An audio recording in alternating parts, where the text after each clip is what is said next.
Shalom, selamat pagi Bapak Ibu serta saudara terkasih dimanapun berada. Puji Tuhan, hari yang baru, sukacita yang baru, semangat yang baru. Sebelum kita kembali beraktivitas dengan berbagai macam tugas tanggung jawab kita, firman Tuhan dalam Yohanes pasal yang ke-13 ayat 34 sampai 35 menjadi perenungan kita di pagi hari ini. Demikian firman Tuhan, "Aku memberikan perintah baru kepada kamu, yaitu supaya kamu saling mengasihi. Sama seperti aku telah mengasihi kamu, demikian pula kamu harus saling mengasihi. Dengan demikian, semua orang akan tahu bahwa kamu adalah murid-muridku, yaitu jikalau kamu saling mengasihi."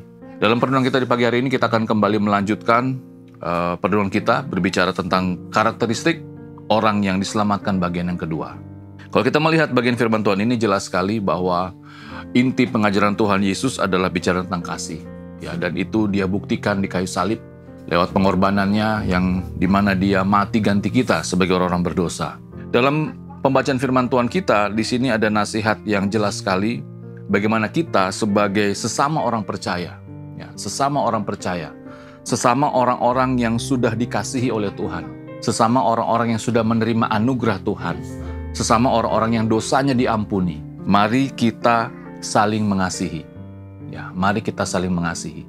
Memang tidak mudah memang berbicara tentang saling mengasihi, meskipun dalam konteks kita sebagai orang yang sudah diselamatkan, kita sudah belajar kebenaran firman Tuhan, kita sudah mendengar banyak khotbah tentang kasih, tetapi itulah proses kehidupan kita sebagai orang percaya. Karena jelas di sini dikatakan, kamu adalah murid-muridku. Artinya, sampai kapanpun kita adalah orang-orang yang terus belajar, adalah orang-orang yang terus berproses untuk bertumbuh di dalam iman, orang-orang yang terus berusaha agar hidup tetap dan terus berkenan kepada Tuhan. Memang tidak mudah sebagai seorang murid.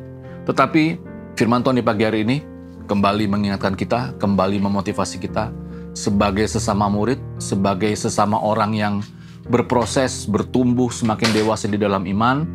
Meskipun tidak mudah, tapi tetap mari kita hidup sesuai dengan rencana Tuhan, hidup sesuai dengan kehendak Tuhan. Dalam hal ini bicara tentang saling mengasihi. Itu adalah kerinduan Tuhan, apalagi dalam konteks kita berjemaat, agar kehidupan rohani kita semakin bergairah, kehidupan rohani kita semakin dibangun. Mari kita saling mengasihi.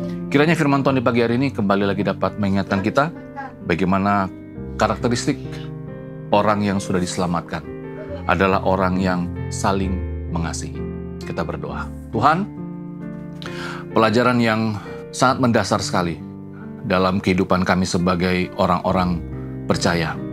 Kami menyadari bahwa kami masih berproses terus. Selama kami hidup, kami adalah orang-orang yang terus belajar untuk hidup sesuai dengan kehendak Tuhan. Terus berproses, terus dibentuk, terus melewati berbagai macam tantangan kehidupan.